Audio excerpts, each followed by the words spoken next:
Magandang araw mga kapatid at mga kababayan. Welcome to my channel. This is EJ Morse once again. Thank you for joining me today. At salamat na rin sa ating mga kababayan na naandiyan sa iba't ibang panig ng daigdig. Nagtatrabaho at nagsasakripisyo para sa kanilang mga mahal sa buhay dito sa Pilipinas. Special mention diyan sa ating mga kababayan sa The Hague, Netherlands. Cool lang po tayo.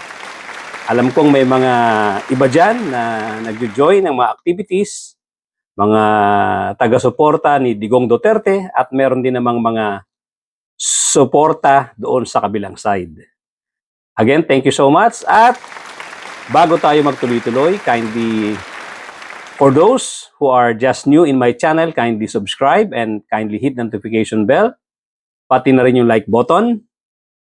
Pati na rin po yung pag-share nito afterwards para marami makaalam at makarinig ng ating mga pinag-uusapan dito sa ating munting channel.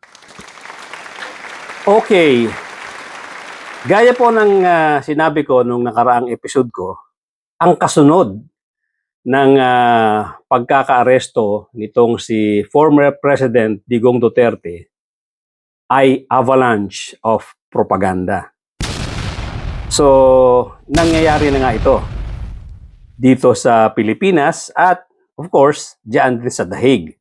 At meron nga claim na meron pang ibang parte ng daigdig na mayroong mga konting pagkilos in support of the former President Digong Duterte. So lahat ng mga kilos ng tao na taga-suportan niya ay kikilos o magsasalita in his favor, which wittingly or unwittingly ay magiging part ng propaganda. Wittingly because yung iba ay talagang mag-iingay para palabasin na ito ngang si Digong Duterte ang naapi.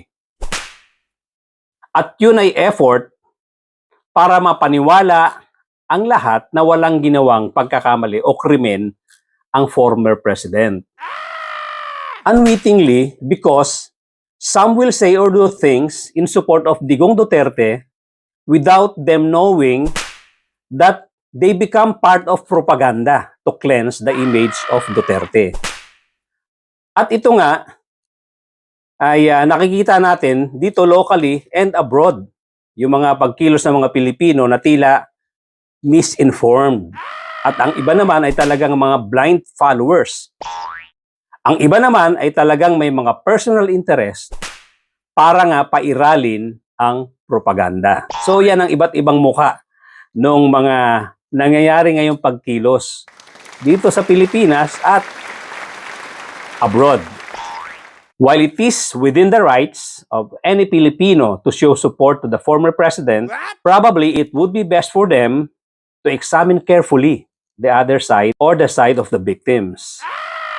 Probably many of them have been in the Netherlands or in other parts of Europe for a long time and they do not have an accurate information of what really transpired during the presidency of Digong Duterte.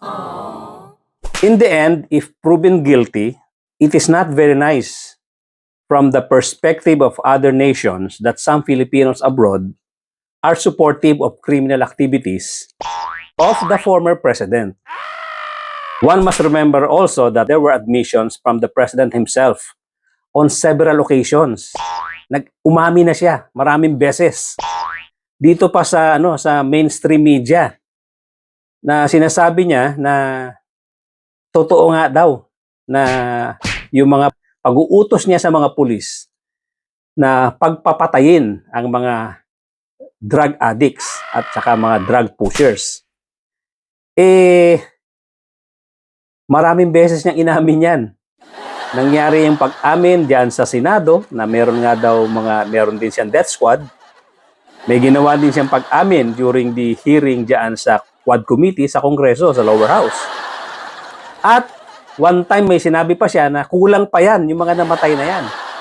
At dodoblehin niya daw yan pag nahalal pa ulit siya. Kaya nga tumakbo pa siyang mayor ngayon. na sa tingin ko, yun ang plano niya. Ipapakita niya na talagang kulang pa yung mga namatay na yan dyan sa mga drug-related killing incidents. Ito yung panahon na hindi pa siya naniniwala na mangyayari itong pag-aresto. Nagyayabang siya noon sa Quadcom at sinasabi niya na kung may pera nga daw siya na pamasahe papuntang Dahig, siya na kusang pupunta para magpaimbestiga. Ito yung time na inip na inip siya dahil puro kwento lang ang naririnig niya tungkol dito sa ICC na to. Yung mga, especially pag nanggagaling ang balita kay Sonny Trillanes, former Senator Sonny Trillanes, talagang napipikon siya. At dinidare niya. Sinasabi niya nga, yung time na yan, kung meron akong pamasahe, ako na mismo lilipad papuntang Dahig para maimbestigahan. At inip na daw siya. Dapat nga, sabi pa doon sa hearing sa Kongreso, dapat bukas papuntahin mo na rito ang ICC na yan. So yung time na yan, ganun na nga, parang sa paniniwala niya, dahil sa sobrang tagal na nga, parang hindi mangyayari itong pag-aresto sa kanya. So yun nga, habang inaantay natin yung hearing, susunod na hearing sa September 23, 2025, expect natin na maraming pagkilos ang gagawin nito mga supporters ni Digong Duterte dito sa Pilipinas at sa iba't ibang parte ng mundo.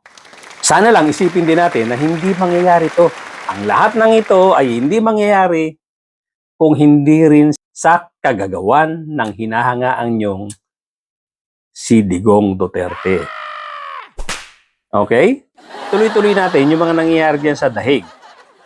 Itong si Robin Padilla ay na-interview na makikita natin yung pagiging disappointed niya, yung kanyang parang demoralized siya dahil hindi siya napapagbigyan na makipagkita or makapasok doon sa visiting area na kung saan dapat pumunta ang mga visitors. Kasi merong talagang rules ang may house rules ang ICC Detention Center na ang inaalaw lang nila ay yung immediate family members. So hindi nakakapasok si Robin Padilla diyan sa visiting area or hindi niya nakikita, hindi niya nakausap itong si former President Digong Duterte. Kaya ang nangyari, nagpapa-interview na lang siya doon sa mga tao, doon sa mga Pilipino na nagrarally sa labas. Kaya ang isang nangyari nga dito, lumabas yung kanyang pagiging kakulangan sa pagiging isang magaling na spokesperson para doon sa kanilang partido. Kasi, ang isang nangyari dito ay yung inamin niya. Hindi talaga dumadami ang kanilang crowd pag may mga rally sila, kung hindi darating si Digong Duterte. Otherwise, kailangan nila magbayad para dumami ang tao. So sa bibig niya nang galing yan. Sa bibig niya nang galing. Kasi sabi niya, eto pakinggan natin. Ito. Napakahalaga po kasi ako po ang presidente ng PDP Laban at nasa kalagitnaan po ng kampanya ang ating bansa. Political ally po ako. Malungkot po, lagi po ako dito. Yung Biyernes pa. Wala pa po. Ngayon po sigurado wala pa kasi yung mukha ni ES mukhang malungkot. What's the next step, Senator? Anong Bukas po balak ulit. niyo? Gano'ng katagal po kayo dito? Kayo po ay senator, sitting senator po. Ay, break po kami. Break po ngayon. Ngayon po, siguro po ang tamang tanong, paano yung kampanya? Kaya po tayo nandito. Tatanong po tayo. Ang iniisip ko yung kampanya. Yung session, How is this affecting yung kampanya? well, sa usapin ng presence ni Mayor, sapul na sapul kami. Di ba yun nga, itatanong ko kay Mayor, paano ngayon yun?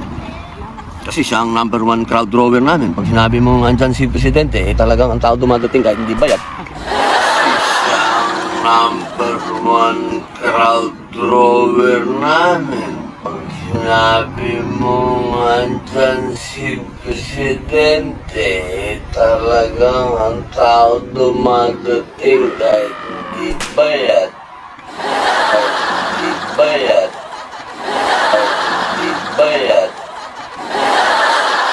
Ang isa pang pangyayari dito na hindi ko makalimutan during those interviews, ang isa naman dito, yung interview kay Sara Duterte.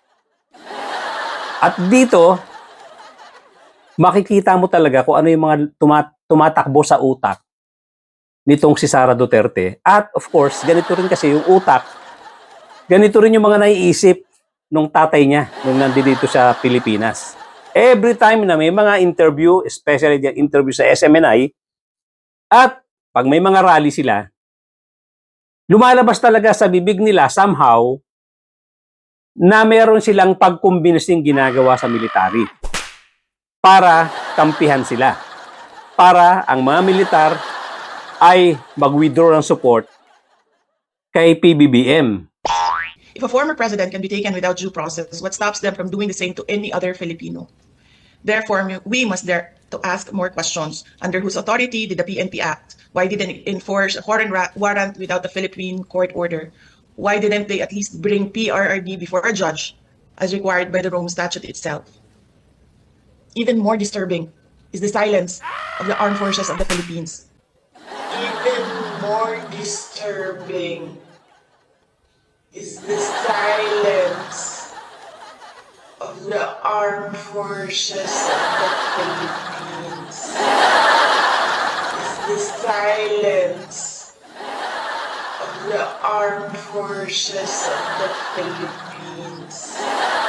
Is the silence of the armed forces of the Philippines. Why did the AFP stand idly by while a former commander-in-chief was taken from a military base? So ayan, hindi ba, klarong-klaro. Siya mismo ang nagsabi sa bibig niya ng galing na disappointed siya dahil sa katahimikan ng Armed Forces of the Philippines.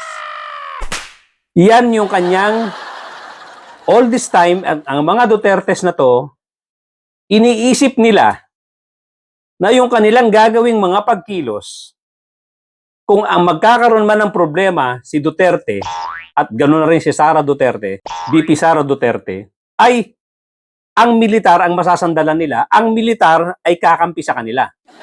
Dahil iniisip nila, itong military ay nilakihan ni Digong Duterte ang sweldo. Siya ang nagbigay ng malaking sweldo para dito, ganoon na rin yung mga pulis.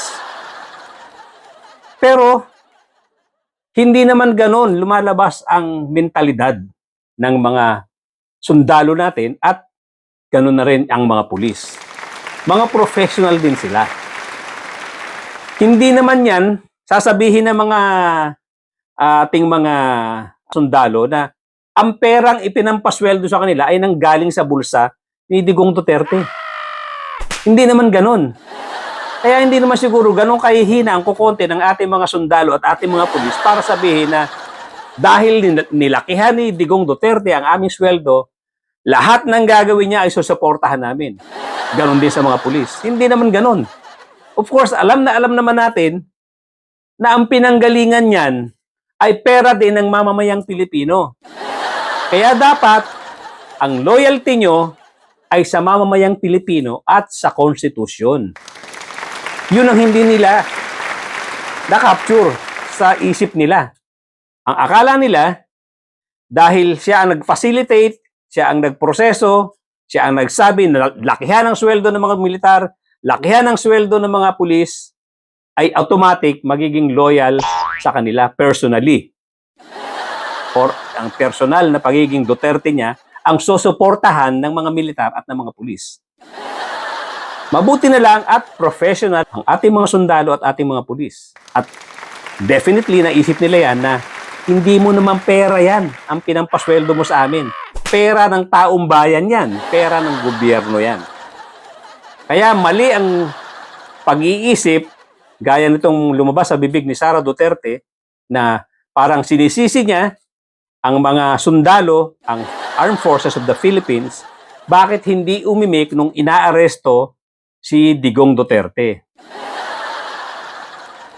Sinusunod lang nila, ginagalang lang nila ang konstitusyon na ang civilian authority ay mas mataas sa military.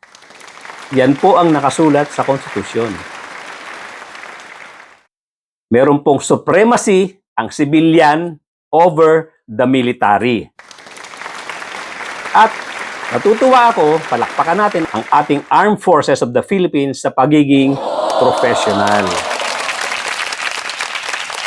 Yun na nga, lumalabas dito sa bibig mismo ni Sara Duterte na all these years, iniisip nila na kung magkakaroon ng sablay ang pamilya nila, kung magkakaroon ng problema ang pamilya nila, naandyan dyan ang militar, naandyan dyan ang pulis, para kampihan sila. Nagkamali sila. Nagkamali sila. Congratulations again sa ating Armed Forces of the Philippines, ganoon na rin sa ating mga kapulisan. Sa pangunguna ni General Marbil. At ganoon na rin kay Major General Nick Torre. Sa pagiging professional sa pag-execute ng warrant of arrest para nga madala itong si former President Digong Duterte diyan sa The Hague. Ngayon nga lang, sinasabi natin, hindi natin maiwasan itong ginagawang pagkilos ng mga supporters niya. Given yan. Okay lang yan. Walang problema sa atin dyan. Ang katanungan lang dyan, tatagal ba kayo ng maraming taon na ipagpapatuloy nyo yung mga ganyang klaseng rally? Dahil siguradong sigurado, aabutin ng ilang taon itong paglilitis na to kay Digong Duterte. Kaya mga kababayan, you might as well just continue your lives. Gawin nyo yung mga trabaho nyo. Kalimutan nyo ang politics. Lalong-lalo na, kulang kayo sa information. Hindi nyo po alam lahat ng mga pangyayari kung kayo ay matagal na dyan sa abroad. Kami dito sa Pilipinas, katulad ko, hindi naman ako diehard kung kaninong politicians. Hindi ko nga ibinoto si PBBM. But then again, sabi ko nga ako ay sumusuporta, ako ay pro-constitution at sinusuportahan ko kung sino man ang nakaupo sa Malacanang. Ayoko nang ginugulo yan, ayoko na magkakaroon ng kudeta dahil yaan ay walang maitutulong sa ating mga mamamayang Pilipino. Hayaan na nating matapos ang kanyang termino. Sabi ko nga, nung nakaupo nga rin si Digong Duterte, hindi ko rin i-entertain sa isip ko na sana mag-alsa ang taong bayan, sana mag-alsa ang militar. Dahil nga sinasabi ko, ako ay pro-constitution, tapusin natin ang termino niya. Na nangyari nga. Kaya lang, itong wala na siya sa pwesto ay hindi rin siya tumigil. A few months after nung umupo si PBBM, binakbakan na nila. Kabi-kabila. Pero, kung talagang i-analyze mo, ano bang dahilan kung bakit gano'n na lang sila kagalit kay PBBM? Ito na pala yon ang kasagutan. Dahil alam nilang maraming pagkakamali silang ginawa na hahabulin later on ng taong bayan at hahabulin ng gobyerno. Na ito na nga ang nangyari, mga kapatid, mga kababayan. So, kailangan harapin talaga ni Digong Duterte itong problema na to. Gaya rin, no, sinasabi niya maraming beses, sa mainstream media rin, sinasabi niya na haharapin niya ito. At sinabi niya nga, sa mga pulis, sagot ko kayo kung ano mangyayari. Kung magkakaroon kayo ng mga kaso, ako ang haharap dyan. At nangyari na. Although, hindi naman naging ganun kasimple yung pag-aresto sa kanya. Dahil na-complicate din at marami siyang delaying tactics na ginawa. Well, of course, hoping siya na may mangyayari na hindi matuloy ang pag-aresto. But yan nga nangyari, alam na natin, nandiyan na siya sa The Hague. So, siguro, tanggapin niya na lang talaga ito ng buong puso dahil ipinangako niya naman ito sa mga kapulisan. Ipinangako niya ito sa mga pulis. Ipinangako niya ito sa taong bayan. Kaya nga sabi ko, mga kababayan, yung mga diehard supporters, tingnan nyo rin yung kabilang side. Alamin nyo kung bakit nangyari ito. Huwag kayong masyadong blinded sa mga pangyayari. Magtanong-tanong kayo sa mga kaibigan dito sa Pilipinas, sa mga kamag-anak, ano ba talaga ang mga nangyari nung time na nakaupo ang inyong hinahangaang presidente. Dahil hindi mangyayari ito sa kanya kung wala talagang nangyaring malaking mga krimen. Hindi mangyayari ito. Nangyari yan dahil kailangang maimbestigahan siya dahil nga madaming patayan ang nangyari noong time na siya ang nakaupong presidente. So hindi pwedeng hindi imbestigahan yan. Kaya nga, nandyan na siya sa dahig para malaman natin ang katotohanan. Okay, mga kapatid, mga kababayan, hanggang dyan na lang po muna. At again, thank you so much for joining me today. At para doon po sa mga bago lang sa aking channel, kindly subscribe and hit the notification bell. Pati na rin yung like button. At share po natin ito para maraming makarinig at lumaki ang ating community na nabibigyan ng information dito sa aking munting channel. Thank you so much. At bago tayo matapos, although hindi natin nagawa kaninang umpisa, gagawin naman natin ngayong ending yung aking EJ Morse prayer. Sa lahat ng mga manggagawa sa pamahalaan, sa lahat ng mga public servants, tama na ang pagyayabang, itigil ang pagiging arogante, irespeto ang batas, irespeto ang mamamayan. Huwag magnakaw, huwag maging tamad, maging mapagpakumbaba. Pasweldo kayo ng taong bayan. Kami ay nakamasid, di namin kayo tatantanan. Thank you so much once again at mga kapatid, mga kababayan, magkita-kita po tayo.